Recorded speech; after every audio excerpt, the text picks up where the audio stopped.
তোমরা সব কেমন আছো? সবাই কি করছো? সবাই ভালো আছো? দেখো বন্ধুরা, আমাদের আজকে রান্নার মধ্যে কি রান্না করা হবে সেটাই তোমাদের সাথে একটু শেয়ার করছি, দেখতে থাকুন।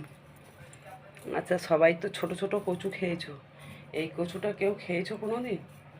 অনেকেই কিন্তু এই কচুটা খায়, আবার অনেকে খেয়েছে কি তা জানি না। যাই হোক, আমাদের বাড়িতে এই কচুটা তোমাদের দাদাভাই কালকেরে কিনে নিয়ে এসেছে। আজকে আমি এই কচুটা রান্না করব। কচুটা কিন্তু খেতে খুবই ভালো লাগে, খারাপ কিন্তু লাগে না। এমনি পেঁয়াজ দিয়ে আর একটুখানি ভাজাও করতে পারো বা তরকারিও করতে পারো, খুবই সুন্দর লাগে। আমার তো ভালো লাগে, কার কেমন লাগে জানি না। তো ভাবলাম এটা একটা নতুন জিনিস তোমাদেরকে একটু শেয়ার করে দিই, তাই তোমাদেরকে শেয়ার করছি বন্ধুরা। কে কে খেয়েছো এই কচুটা এবং কারা খাওনি একটু কমেন্ট করে জানিও কেমন। এই কচুটা কারা কারা খেতে ভালোবাসো একটু কমেন্ট করে জানিও। তো আমাদের রান্নার জোগাড় মোটামুটি হয়ে গেছে।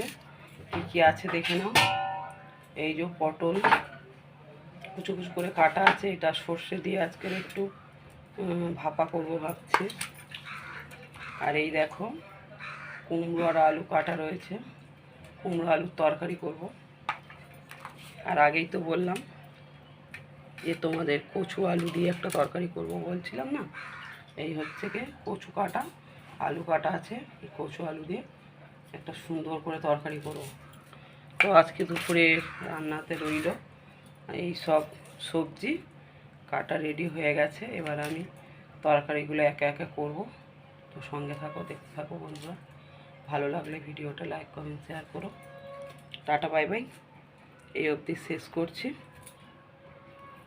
আবার পরের ভিডিও নিয়ে আসবো।